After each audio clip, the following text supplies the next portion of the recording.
So, come back to your book. What do you think? I mentioned earlier, you're tackling the problem of fatherlessness. You say early on in the book that, all right, so you didn't have a dad, didn't have a father. You can't really fix that with YouTube clips, Yep, absolutely. right? Yeah, But you can do something. It's not like it's something that can't be redressed. that's right. What would you say men who don't know how to be a man, or don't know how to be a good man, or don't know that it's good to be a man, what would you say they should do? I mean, step one, this is why guys are listening to Jordan Peterson or Jocko Willink or Joe Rogan to a lesser extent. Is that all of these guys preach take responsibility for yourself. Hmm. And I think the where you break free is when you stop being a victim. And that's why the gospel is so powerful, Right, because you have to own that you're a sinner before God, you broke his law, you're not right with him, right. and you have to repent.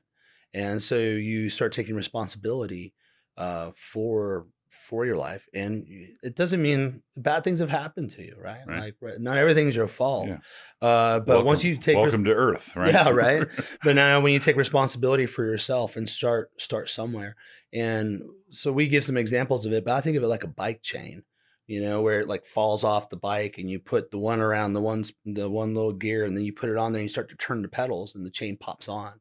And Yeah. what guys need to realize is that there's not going to be turn by turn GPS instructions for manhood. It's supposed to be caught from other men, fathers, uncles, mentors through life.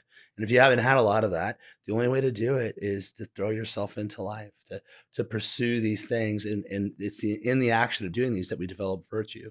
Join a church, go where men are. Yep. Yeah. Work hard, get a vocation, but develop skills. I think one thing I picked up from Chris is, I urge my sons to be a good, competent at 1,000 things and experts at, one or two things. Right. So start to build these things, learn how to tie a tie, learn how to change your oil, right? Learn how to outline a book of the Bible. There's so many things, but start developing skills and pursuing those things with other men. And that's really where things take off.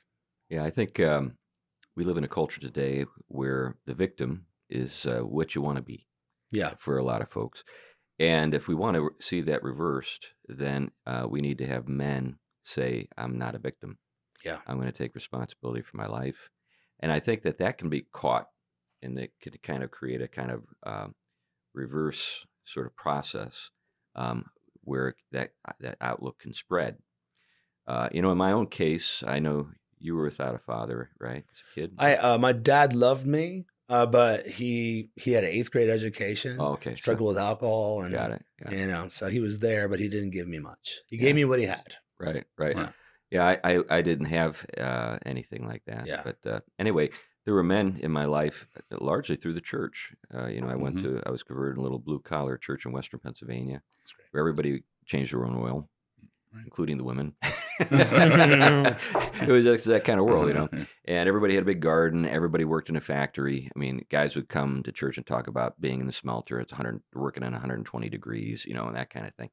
And there was just this sort of remarkable competence I saw all around me. Yeah. These guys know how to do everything. Mhm. They'd pull the engine out of their vehicle. They'd, put an addition on their house. And then they'd, go out and, shoot a deer. They just did everything, And what I saw in that was stuff that I really thought was great and admired, and I respected those guys. And hopefully a little bit of that was kind of osmosis, for me. Because that's not the world I came out of. I came out of Yeah. a much more sort of bohemian, academic, artsy world.